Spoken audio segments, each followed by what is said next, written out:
Jika sebuah vektor kecepatan v sama dengan 10 meter per second diuraikan menjadi dua buah vektor yang saling tegak lurus, dan vektor uraiannya membentuk sudut 60 derajat dengan vektor yang lain, maka besar masing-masing vektor uraian tersebut adalah gitu ya.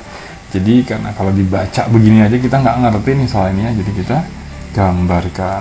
Ya, kita gambarkan gimana caranya. Ada dua buah uraian vektor yang saling tegak lurus, katanya dua buah vektor saling tegak lurus yang diuraikan adalah 60 derajat, dan 60 derajat ini membentuk sudut dengan salah satu uraiannya ya. Nah, ini uraiannya adalah 60 derajat. Ini yang namanya vektor v yang besarnya 10 meter per second. Nah, ini nanti kalau kita proyeksikan, nah ini proyeksinya harus ortogonal istilahnya, harus siku-siku di sini. Nah, ini nanti dapat apa nih? Dapat sesuatu lah kita sebut A. Nah, nanti kalau kita uraikan ke vektor posisi atau ke sumbu Y namanya ya, yang vertikal, nanti kita dapat B gitu kan. Nah, panjang dari sisi miring dari diagonal dari persegi panjang AB ini adalah ya ini V, yaitu V itu sama dengan 10 meter per second. Nah, yang komponen, disebut komponen A dan B ini adalah makanya yang disebut dengan vektor uraiannya. Jadi vektor V kalau diuraikan terhadap sumbu mendatar yang kita biasanya sebut sumbu X ini adalah A. Gitu. Kalau terhadap sumbu Y, yang vertikal ini namanya B, gitu ya, panjangnya B.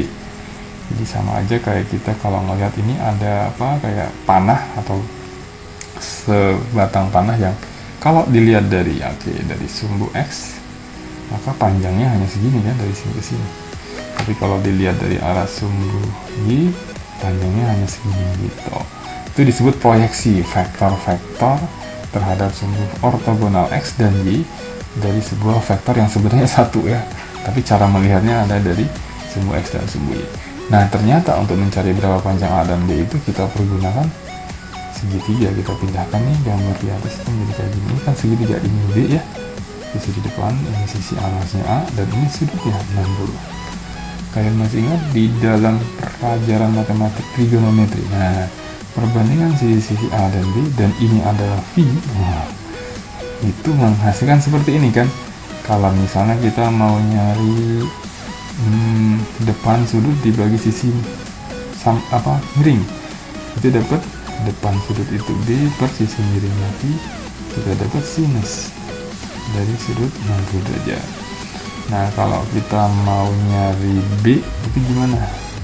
Jadi B sama dengan disilang aja kan, V dikali sinus 60 derajat. Demikian juga untuk cos. Cosinus 60 derajat ternyata adalah alas sudut dibagi dengan sisi miring. Sehingga kalau kita mau nyari V nih, mau nyari A sama dengan apa? Ya tinggal dikali silang kan. V dikali dengan cosinus 60 derajat. Makanya kita dapat nanti B-nya adalah berapa? V-nya nanti nilainya 10, sin 60 derajat itu adalah setengah akar 2 alias berapa ini? 5 akar 2 meter per second. Oke, ini untuk vektor posisi yang vektor pada arah yang vertikal ya, B. Sementara yang arah mendatar ini 10 cosinus 60 itu adalah setengah 10 kali setengah adalah 5 meter per second. Jadi kita tahu nih kalau besarnya A itu nanti adalah ini A nya, yang ini B nya gitu. Jadi ada 5 akar 2 dan 5 meter, jadi bisa yang ini ya. Oke deh gitu ya. Jadi bentuk sudut sangat mempengaruhi nanti, karena di sini memang tidak disebutkan sudut yang 60 itu mana.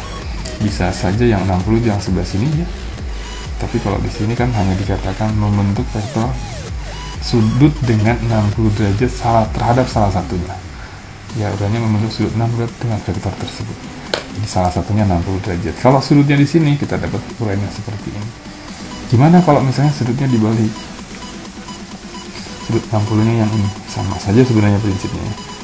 Oke, jadi yang sekarang ke sini ini adalah ini alas sudut kan.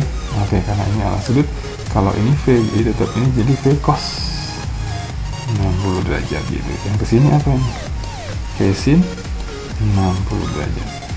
Nah, gitu. Jadi penting ya gimana meletakkan sudutnya. Kalau sudut 60 dengan 60 di sini, dengan 60 di sini beda hasilnya ya.